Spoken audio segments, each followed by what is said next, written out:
about a topic we've all heard about, but probably very few of us actually know what it is. We're going to talk about quantum spirituality. Now, a great deal has been written and said about quantum physics, quantum spirituality, force multipliers, parallel universes, the Big Bang, and the God particle.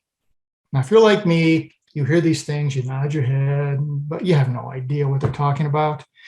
Today, we're going to find out. My guest today is my friend, Peter Canova. And Peter, number one, is a very successful international businessman. And he's decided to write novels after undergoing a series of spiritual experiences that altered the course of his life. That's very impressive. Peter is a 25-time, let me repeat that, 25-time award-winning author. That's amazing. And he is a Gnostic Gospel Expert. Now, if you've read or you've seen The Da Vinci Code or Angels and Demons, Peter has been called the real-life Robert Langdon. Now, those who saw the movie, Robert Langdon was a Tom Hanks character.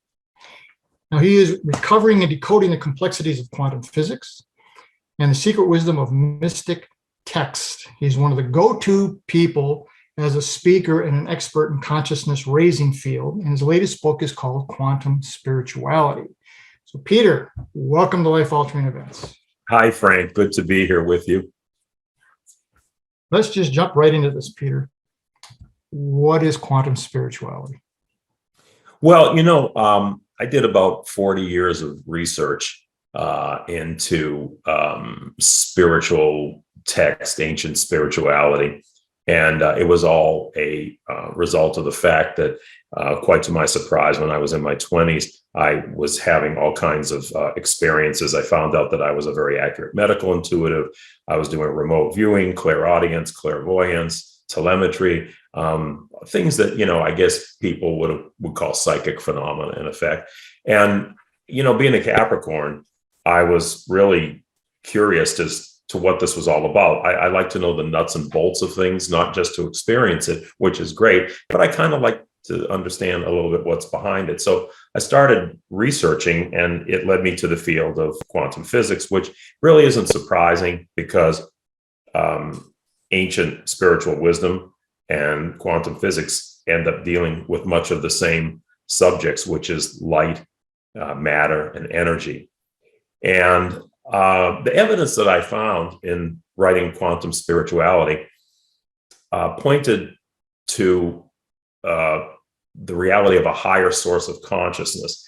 It was an intelligent force that brings everything to a vibration, which is using the words of the founder of quantum physics, Max Planck, brings everything to a visible reality. And quantum spirituality is really about creating a roadmap to help people experience this higher consciousness, to lessen fear of the unknown and basically just improve our lives with more information. So, every map needs more than one coordinate to navigate, like an X and Y axis, or like latitude and longitude. So the coordinates I use to guide people on this journey for higher consciousness are ancient mystical wisdom and quantum physics. As I said, both essentially describe the relationship between the two things that make up life as we know it, which are light, energy, and matter. And I guess the end goal, you could say, is overcoming fear through better understanding of life's deepest questions. What is the nature of creation? What's our life's purpose? Is there a higher power? And is there a life after death? So that's really why I wrote this book. It was the research underpinning for my successful fictional trilogy called the First Souls Trilogy, which is the one that you mentioned about the 25 awards. This is the nonfiction research that went behind the writing of all those stories. Peter, how is quantum physics, most of us don't know what this is, how is it distinct from the other sciences that we hear so much about? Yeah, well, quantum physics basically is the study of the microscopic world that we don't see, as opposed to the macroscopic world that we do see. Mm-hmm. There's two main branches of physics. There's the relativity physics, which would have been the field of Albert Einstein, and people like Stephen Hawking that studied the phenomenon of space and relativity. And then there's quantum physics, which is the study of the very small, with the microscopic subatomic world that makes up the world that we see.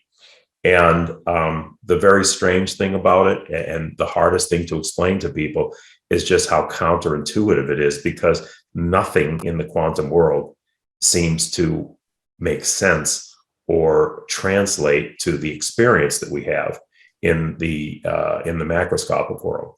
So, the inception or the beginning of quantum physics started about in the year 1900, where there was a brilliant German physicist named Max Planck, and he started studying the properties of light and light energy.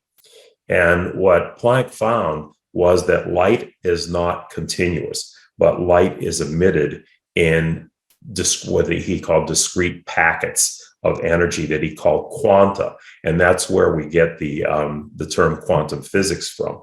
But basically, light is really everything, because without light, we would not experience the world around us. We would not experience a material world. It's the play of photons of light off of different objects that allow us to perceive them, and allow us to perceive them in what appears to us as both space and time. So, for instance, you're looking up in the stars at night in the sky, and many of those stars you're seeing are not what you would think you're looking at currently, but they're what they appeared like millions of light years ago, because that light is taking time to reach us here on Earth. But that's how we perceive it. So what we're actually looking at when we look up at many of these astral bodies is what they look like millions of years ago, not what we would be seeing right now.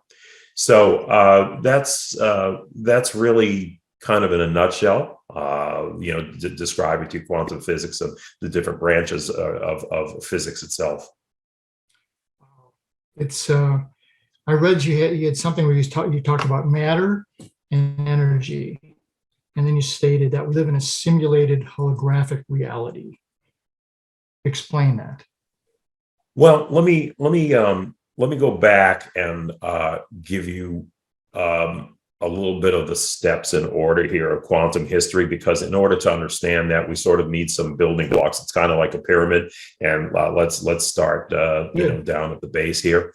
So we mentioned Max Planck, and he started off with the study of the properties of light. And then that was in the early 20th century, the beginning of the quantum age. So then you have Albert Einstein come along. And I guess what I really should say is one of the other things that came out of the early studies in the field of quantum physics is that there is no such thing as particles. Okay, let me repeat that. There's no such thing as particles. At the very, very basic subatomic level, what is there is waves of energy, waves of light energy. So reality in its basic form is not made up of solid particles of matter or mass as we perceive it, but it's made up of, think of a field, an energy field. It's a giant energy field of light energy. So Albert Einstein comes along later on, and he comes up with his famous formula, E equals mc squared. So what that says is that matter derives from energy, that matter and energy essentially are the same, and that matter derives from light energy. Matter is a particular property, a particular vibrational rate of what is essentially light energy. So visible matter comes from unseen energy. And the other interesting thing is there were experiments that were performed in Copenhagen by Niels Bohr, who was yet another great pioneer of quantum physics. And Bohr's experiments indicated that human consciousness seems to have a role in collapsing this energy wave into observable particles. In other words, human consciousness appears to have an effect on the wave energy field, which underlies all matter. So there's an interesting connection there with human consciousness possibly being the bridge between energy and matter. Now, the holographic universe, or the virtual simulation that we may be living in that you just mentioned, started off as an observation of other properties of energy and particles. And they found something called quantum entanglement. And they realized that particles that were literally could be on the opposite ends of the universe, I mean, light years apart, the distance really doesn't matter. But these particles were in instant communication with one another, despite the vast distances between them. So what that means is, say there's a Frank on Earth and a Frank somewhere on Mars, and somebody pinches the Frank on Earth and the Frank on Mars says, ouch, at exactly the same time. That's how they're connected. So they started asking all kinds of questions. Well, how is that possible? Einstein called it, what did he call it? Spooky communication at a distance, I think is what Einstein called it, because it was such a weird property. Well, they started theorizing, well, how could this be? What does this indicate, this fact? And they started to say, well, it would really make sense and explain this phenomena if we understood that the universe, or that reality, operates like a hologram, like a holographic whole. Now, you all know what a common hologram is. It's a 3D representation. But the interesting thing about holograms is that you can slice and dice up a hologram, and each little part of the hologram carries the perfect image of the whole within it. So what we see, and what they started theorizing, is that these individual particles are appearances of individual particles, but they're actually one part of a whole matrix. They're actually enmeshed in a whole entire matrix that they describe as a hologram. It operates like a hologram. And so they started developing what's called the holographic theory of reality, or the holographic theory of the universe, which is that everything is a projection of one source and in one matrix, but just has separate appearances.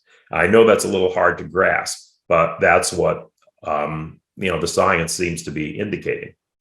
And then we had something really interesting at a later date relative to this whole idea of living in a virtual simulation or a projected reality, which is that Jacob Bekenstein, another famous physicist, started studying properties of black holes, picking up on data that Stephen Hawking had produced.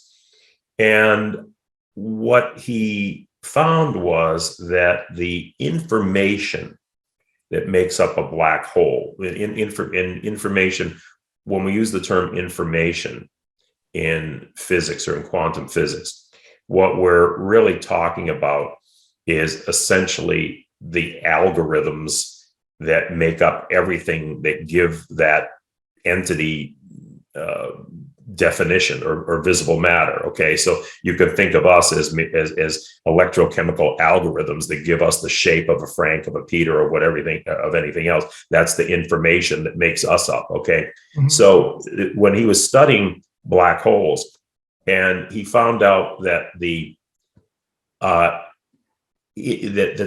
information inside the black hole was not actually contained within the black hole itself. So you would think, okay, you got a black hole, it's black, it's there, whatever's making it black or whatever's in there, the information that makes that up is inside that black hole. Well, what he found out was that the information is not inside the black hole. It's on the horizon, the event horizon of the black hole, and it's projected inward. Now, let me give you a real world example that'll make that a lot more understandable. So say you have a bucket, right? And we do know the universe has boundaries. Our universe does have boundaries. Okay, so you could say that we're inside a universal bucket. So say you've got this giant universal bucket, and you would think that everything inside the bucket, the stars, the planets, the galaxies, us, everything that comprises the universe, you would think, okay, it's inside that bucket. But what Bekenstein discovered was that's not true.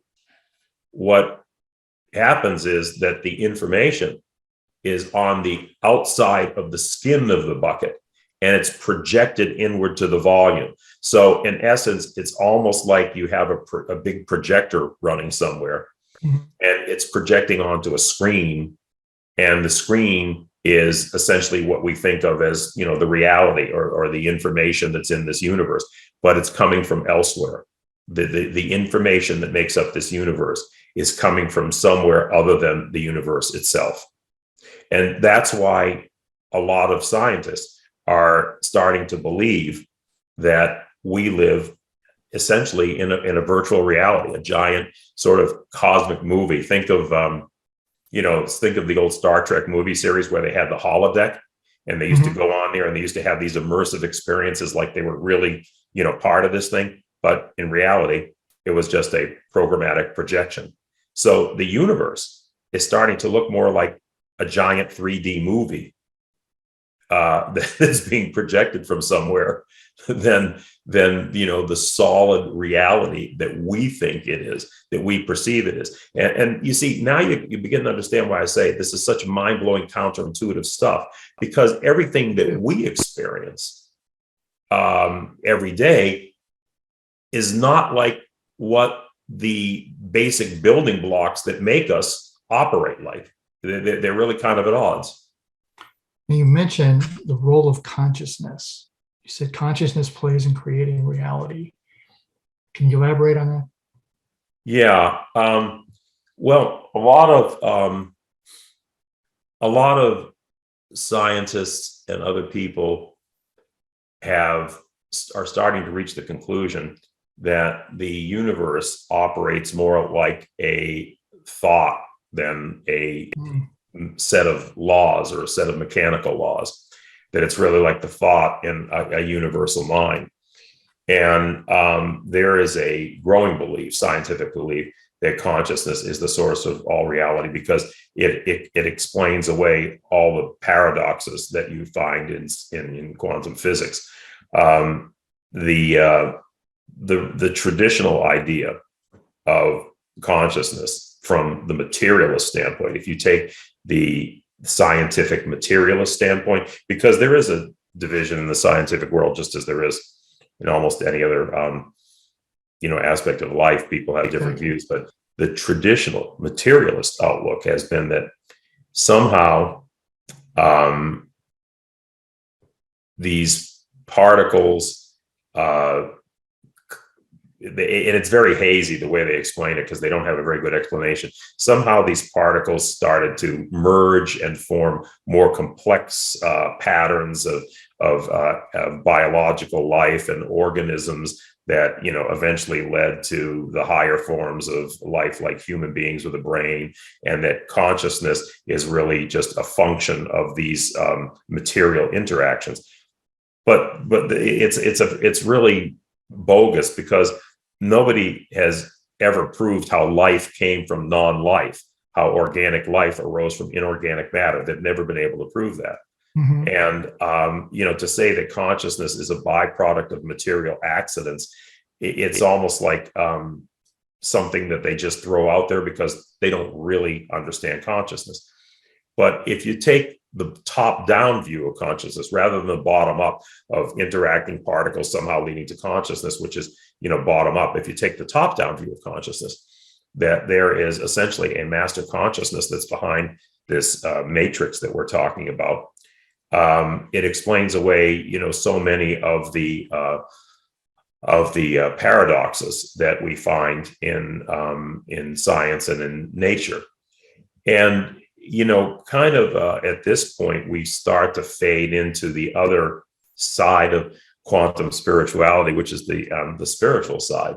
So the Gnostics had a very interesting take on things. And let me explain who the Gnostics were. Just let me do a little sidebar here to put the listeners in the picture. The Gnostics were a group of mystics centered in Alexandria, Egypt. And in the ancient world, there was a common spiritual wisdom that was really present in all cultures: Hindus, the Persians, the Zoroastrians, the Jewish Kabbalah, Hellenistic Greek philosophy. And all these streams, they differentiated over the years, but you could see the common threads still there, even though they had differentiations for each culture over, centuries. But Alexandria at that time was the intellectual center of the world. It was a city, Greek city in Egypt, founded by Alexander the Great. And it was the repository of the great ancient library that burnt down. And it was basically the intellectual hotbed and melting pot of all these various mystical traditions. And the Gnostics were the recipients of this. And the Gnostics it comes from the Greek word, Gnostic comes from the Greek word, which means to know. So the Gnostics meant those who know. And the Gnostics had a whole, you could call it a myth, but I want to be cautious with the word myth, because to some people, myth connotes some fantastic thing that's just made up. Right. But more in the Joseph Campbell sense of myth were stories that people brought to express higher truths that would otherwise be difficult to express, especially back in the ancient days. So the Gnostics essentially had a myth, which is that consciousness was the basis of all that was. There was a master or supreme consciousness. Now, you could call it God, you could call it the one, the source, doesn't matter. It's all the same force. It's the same force that Max Planck said brings the universe into creation. Max Planck said that there is a mind, an intelligent mind behind the creation of all matter. Now, this is the founder of quantum physics, okay? Not Swami Ramalama Ding Dong. Right, right. Yeah. So essentially, the Gnostics were saying the same thing, that there is one intelligent mind or force that projects all matter and projects all energy and all matter, projects everything. But the medium that this force uses is light energy. And that bears out both in spiritual texts and in quantum physics. Light energy is the basis of everything. Mm-hmm. So, you have this consciousness out there, and it's present in every organic and inorganic substance. In fact, there's a growing movement in science called panpsychism. And panpsychism is the recognition that consciousness is really present in everything, and it's what gives everything shape and form. And some have even, gone to the extent to say that, when there is no such thing as objective reality, because objective reality is essentially what is created through this master mind, but humans play a role because we are also projections of this master consciousness. So if you look at consciousness as a stream, we're like islands in the stream there, and we affect the flow of reality, of consciousness projecting reality, which is continually projecting and projecting. And human beings play a role in that, going back to what we said about Niels Bohr and the experiments in Copenhagen that indicated that the human mind actually can collapse the energy wave into material particles of reality. Human observation of the energy source seems to play that role. So both science and mystic wisdom are telling us that it's a stream of consciousness that creates everything that we know, and that human beings are very much part of that stream of consciousness, kind of like relay stations in an electrical grid. And we participate in modulating what that consciousness produces. Wow. Now, you stated in the book that the Gnostics predicted these major theories of quantum physics over 2,000 years ago. So this is this is not new stuff, is that right? Well, it's very interesting. 1945, the same year that the atomic bomb came into our lives, that very same year, Arab peasants in Egypt that were poking around the outside of these caves, these cliffside caves, looking for manure, for fertilizer, went into one of the caves and they found these jars, these earthenware jars. And they were, at first they were reluctant to break them open because they were superstitious and they thought there were genies in there. But their greed overcame their fears because they thought, well, maybe it's gold. So they broke them open, and out come these papyrus scrolls. And at first they looked at them and they said, well, looks like Christian stuff. This has nothing to do with us. But they decided to take it home in any case for whatever the reason. And they took it back to their home. And unfortunately, their mother burnt a heck of a lot of them for kindling. But there were still some of them left over. So the father of these brothers had been murdered by a guy. And the brothers took out their revenge on him. And they also, they murdered this guy.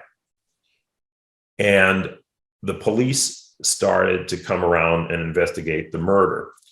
And the Egyptian peasants, they said, wow, well, they may find these documents in our house and it may cause us problems. So they shuffled them off to a Coptic priest in Egypt. Now the Copts are the Christians in Egypt. They were, some people think they're descendants of the original Egyptians, but they are what remains of the Christian church in Egypt. And this Coptic priest brought the text to the attention of a Greek Cypriot antiquities dealer, who then got them to the hands of a French scholar named Jean Dorès.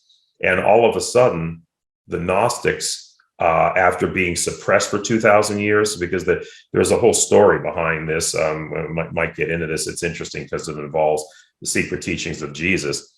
But for various reasons, the Orthodox Catholic Church destroyed the Gnostics and suppressed these texts, which is probably why they were hidden away in caves. And the only awareness that we had of the Gnostics, or primary awareness that we had of the Gnostics, were through the writings of their opponents, the church fathers, writing in against them. And we knew about the Gnostics because they were always complaining about it. The Gnostics were considered the greatest heresy and most threatening heresy ever to the Christian church, even though the Gnostics were the original Christians. And Gnosticism still, despite everything, had tremendous effects on the early Christianity. But all of a sudden, we had this trove of information that brought all this knowledge that had been lost for 2,000 years back into our lives. And when I started to study the text with the background I had in quantum physics, I started to realize these guys are describing the creation. They're describing the origin, the history, and the destiny of humanity and the creation, and almost all the theories of modern quantum physics in these texts.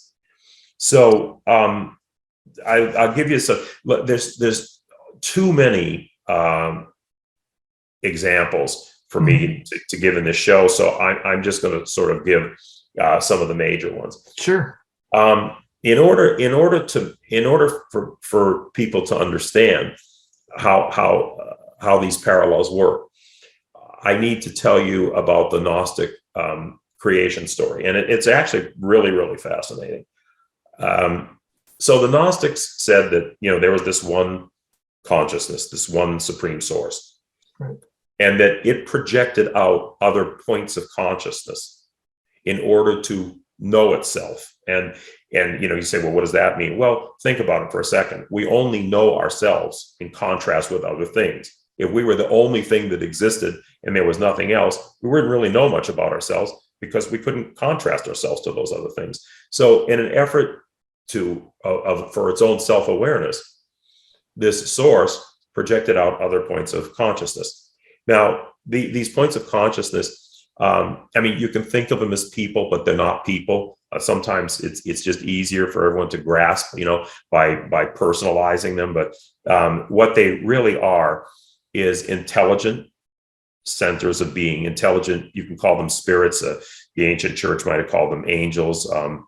But the Gnostics called them eons, which means eternities. And these points of consciousness were different aspects of the one consciousness. They were basically what Carl Jung called archetypes. So the names that these points of consciousness were given were things like truth, mercy, love, justice, wisdom.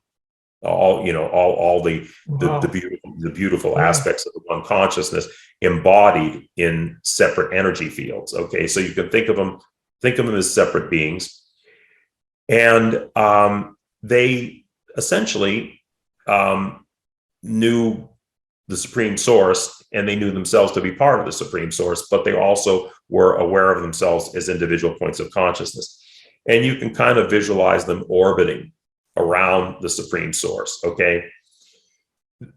Now, the way that these were projected, it was kind of interesting too. The way that they were, I won't say created, the way they were emanated, because when you create something, that means you fashion something separate from yourself. Okay, so Geppetto fashioned the puppet Pinocchio, but Geppetto was not Pinocchio. Pinocchio was something different from Geppetto.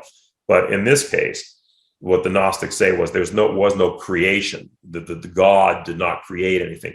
God emanated things. He flowed out or projected out parts of its own consciousness to form the creation. So these new creations, these new points of consciousness, the way that they happened was that one dimension would be projected, and then that one would project another dimension, and then that one would project another dimension, kind of like a family tree. Mm-hmm. But the thing was that with each new generation, there was more of a limitation on consciousness. There was less of an awareness of the source itself. And the reason for that limitation is, again, it gets into how do you become an individual? Well, you know, if you had all the consciousness of the source, you would not be an individual. You would just simply be absorbed into the source itself. So it was the limitation of consciousness that actually created individuality. It allowed for individuality to exist.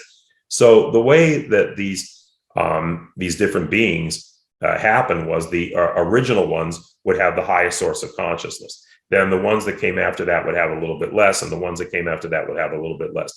It's kind of like, think of making a CD, right? The original CD has the highest fidelity. Each successive copy of the CD, the fidelity or the clarity, it degrades a little bit, you know, essentially the same, but with a little degradation. So that's how all these separate beings were projected. Now, the youngest of them was called wisdom, or Sophia.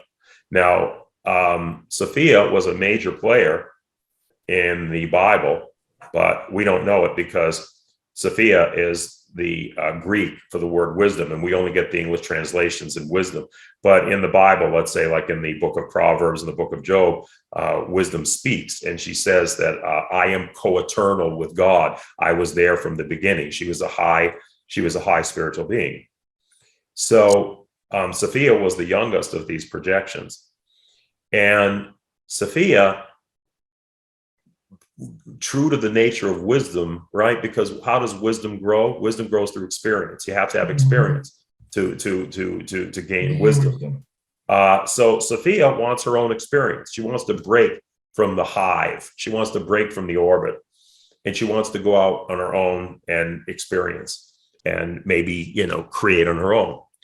So she looks outside of the orbit here, of what we call heaven. You know, the Gnostics called the supreme source, and these beings revolving around the heavenly dimension. Sophia looks outside of the heavenly dimension, and she sees chaos. And interestingly enough, chaos is what modern science calls the quantum foam.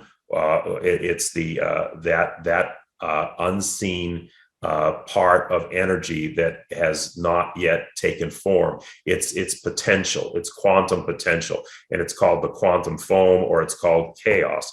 But what we know from science is that this chaos, it's not a void. Well, it is a void in a way, but it's not a vacuum, because there's no such thing as a vacuum. Scientists have shown that in any vacuum they try to create, it's full of virtual particles that have not yet materialized, but have the potential to materialize. So that's called the quantum potential, or the quantum foam. So Sophia essentially looks into this quantum potential or quantum foam called chaos. And she says, wow, there's a place that maybe if I go to, if I project myself there, if I project my conscious energy there, maybe that's a fertile grounds for me to create something. So first she probes around, and then she finally projects her entire consciousness into chaos. She breaks the pattern of heaven. She breaks the unity of heaven, and she projects herself into chaos. Now, when she gets there, something very unusual happens. The Gnostics said that chaos was full of something called proto-matter, which means that which is before matter, which is a perfect definition of virtual particles. So it's seething with virtual particles, and they flock to Sophia's energy like iron filings would flock around a magnet. And they engulf her. And something happens. She starts to change. Her energy activates them and brings them into a different state. But at the same token, they're siphoning off her energy, and something new is happening. And in the text, she cries out to heaven, save me. I am becoming as matter. I'm becoming like lead. Save me from this matter that is engulfing me. So all of a sudden, we have a new substance that's being created by her interaction with these dormant virtual particles, and matter is starting to be created. And the new dimension that results from this new dimension of matter that results cannot exist with the spiritual dimension that preceded it. So the texts say that it was projected apart in a violent upheaval. Okay. Now let's backtrack and talk about what we just described, what quantum theories we just described in this whole Gnostic story. Well, to begin with, we had the dimensions of the different spiritual beings. Those were parallel dimensions. Correct. And the way Gnostics defined dimensions, they weren't dimensions of space. They were dimensions of vibration. They were dimensions of conscious vibration, okay? But they were very distinct dimensions, and they were parallel dimensions, and that constituted reality. What we say today is that yes, there are parallel dimensions that that interpenetrate ours, that are out there, and that explains many things about the operation of our own reality. So that was the first mention, essentially, of parallel dimensions. The second thing is that you have the God particle. Now, the God particle, for those of you who might have heard it in some of the Dan Brown books, and it was popularized a while ago, our universe is surrounded by something called the Higgs field. And for years, it was theorized that there was this Higgs field there, and the Higgs field had a lot to do with converting energy into matter. Well, in 2012, they discovered the God particle, which is the Higgs boson, which is the element that is present inside the Higgs field. And what these Higgs bosons do is when energy comes into our dimension, and by the way, scientists or physicists, they have no idea what energy is. Okay, they know how to manipulate it and do things with it, but they don't know where it is. They don't know where it comes from. They don't know what its origin is. But energy comes into our universe from somewhere in streams, and the Higgs bosons flock to these energy streams and attach themselves to it like iron filings to a magnet, and slow the energy streams down, slow down the vibration of the energy streams to the point where they start to take on mass and they become matter. So the Higgs boson is all about the energy matter conversion, converting light energy to visible matter. what did we just say about Sophia? Sophia goes into chaos. The proto matter flocks around her like iron filings to a magnet, slows her energy down. And what's the result? The result is matter. So essentially, the story of Sophia was an exact analog to the God particle. Right? Now, furthermore, when this new dimension forms from Sophia's actions, the texts say it cannot coexist in the spiritual dimension. So it's projected apart by a violent upheaval, and it explodes out into another dimension. That's what the Big Bang is all about. Okay. That's where I thought you were going. Exactly. Yeah. So you can see in three things right here, you can see how the Gnostic creation story has described three major aspects of modern quantum physics, which is parallel universes, the God particle, and the Big Bang. There are many others that I could cite, but I don't want to drone on for the whole interview here. Wow, that's it. That's amazing.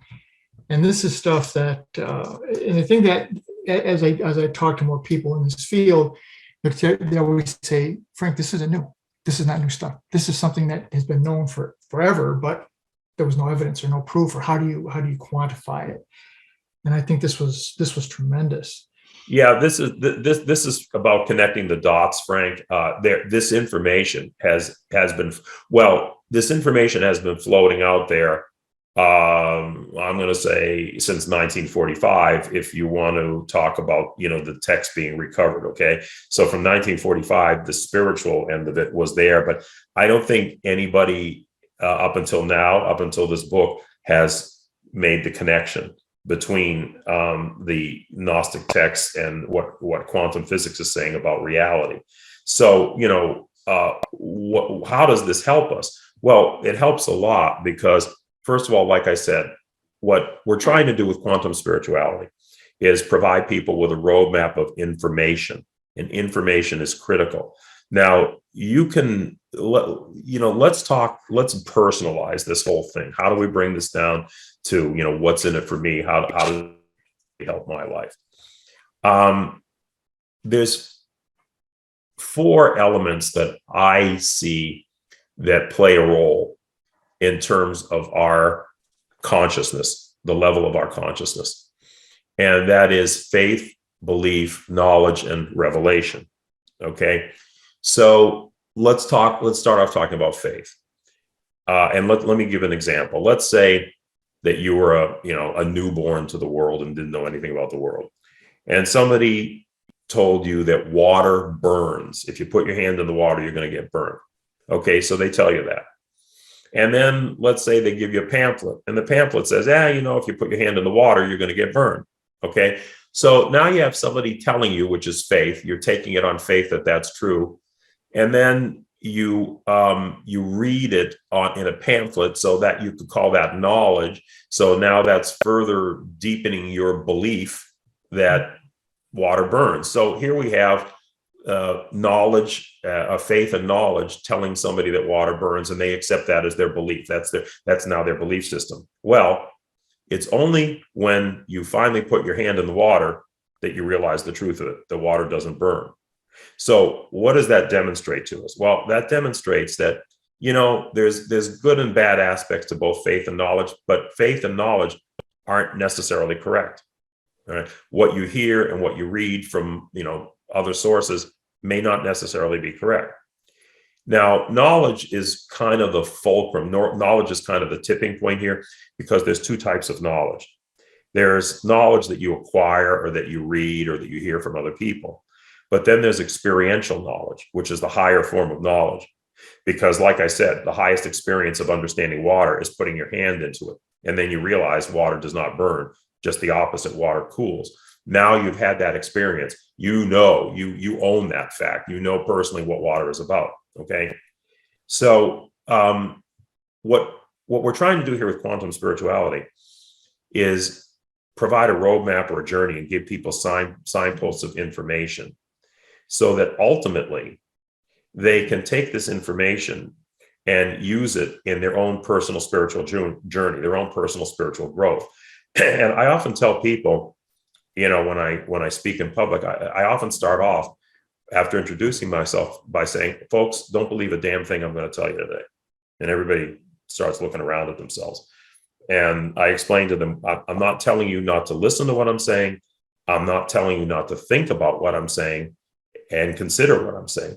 But what I'm telling you is that until you test out the things that you're learning in this book, until you test them out in your own personal experience, your own meditation or whatever, and you understand the truth of them yourself, you don't have to take what I'm saying as gospel. Just take it as a helpful indicator, a potential signpost to, maybe some a higher truth that you may be able to discover. But ultimately, the goal, the final of the fourth elements is revelation. Because if you understand the way reality works, as told to you by both science and mysticism as an X and Y axis, that's, where there's smoke, there's fire. If somebody just tells you something, it may or may not be true. If you're hearing it both from ancient mystical traditions and modern science, that's kind of building you an arena where you may find there's some truth in there. And if you start to study the principles that inside that arena, and then you incorporate that into your own practice, then you could well be on the way to revelation.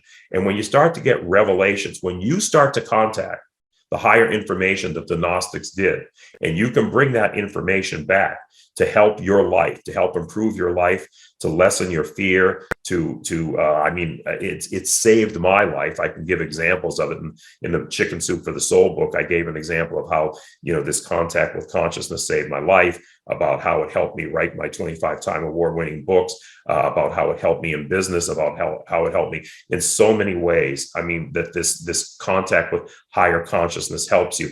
That's what I want to help people get to. I can only give them a roadmap, but they got to walk the walk, and they've got to practice it. But if they do, I want them to have the faith that there's a payoff out there, that they can have these same experiences. I am not unique. People who've had these experiences that I had are not unique. We all have this potential within us. It depends on, how much you know and how much you want to work at it. That's great. I love that. The faith, belief, knowledge, and revelation is once I put it in today's world, we're getting bombarded with so many things. We're being told, this is the way it is, this is the way it is, this is the way it is. Yeah. And so many people start just believing, yeah, this is it. There is no other way. And then they say, well, wait a minute. What if there is another way? And I think what Peter is saying is there is another way. And here's a roadmap to get there. Is that correct? Yeah, I call it the third way because, we've had the experiences of traditional religion, which have been, pretty oppressive. And we've had the experiences of traditional science, materialistic science, which I think are equally mind deadening, because traditional science tries to tell us that we're an accident, that we're, simply a collection of random particles that got more organized and we're here by an accident. There's really, no purpose there. And that's a depressing philosophy. And it's also not true. Human beings are actually very important in the scheme of things. We were taught by traditional religion that, we were like these sinners that ticked God off, and now we're, forever trying to get back into God's good graces. So we were like these lowly sinners. And traditional science or materialistic science tells us that we're just a massive accident. What I find is the human beings are the fingers of God touching the face of this world. And our purpose is to spiritualize the material and bring the experience of the material back to spirit. So human beings are the bridge between energy and matter, between spirit and matter. And we are the mediums by which both of them have their experience. We have the experience of the material, and then we're spirits having a material experience. But then, we bring this, we have this wonderful creation that we can have here in the material world by virtue of our influence if we have higher consciousness. And I truly believe that the kingdom of heaven on earth that was spoken of in the Bible, I think what that really means is that when human beings reach the state of connecting back with their source consciousness, we will actually be able to go in and out of material bodies, out of materiality, as it was said that the early spirits that first came here were able to do before we got locked into the idea of reality not extending beyond the boundaries of our skin. We became drunk in materiality and forgot our divine origins. I really do believe that that happened, and there's indications of that in many ancient spiritual texts, that that was the fate of human spirits or human souls, that they essentially forgot. So what we're going through life doing is not so much a process of learning, but it's a process of remembrance. It's a process of remembering the source that is, within us. And when enough of us do that, I do believe it will have a huge effect on the material world for the better. Wow, that's incredible. So, Peter, how do people get a hold of you, and where do they get this book? You can go to my website, petercanova.com. That's PETERCANOVA.com. I have another website for the fictional trilogy, Pope Annalisa, which it's actually called the First Souls Trilogy, and the first book of it is Pope Annalisa, which I'm actively working on now to get into a TV series. It's a spiritual thriller, and that's the series that won 25 national and international book awards, including Best Book Series. And that's at POPEANNALISA, PopeAnnalisa.com. But they link to one another. And if you want to buy the book, it is in many bookstores, or you can order it directly from Amazon or any of the online booksellers, Barnes and Noble. You can go directly to their sites, or you can go to my website and access it through there. At my website, there's also a very interesting video that I hope people look at, which kind of summarizes in visually graphic ways many of the things that we talked about here today. Ladies and gentlemen, do that. Go to that site. Look at. I watched it. It's like 2 minutes and 30 seconds, and it's enlightening. It was like, wow. Okay, this is starting to make sense. This is amazing. Well, Peter, we're just about out of time.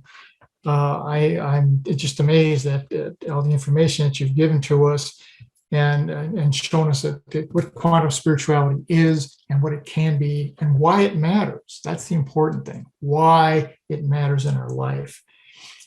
If you haven't got his book and it's just being released now, go get it. Get this book.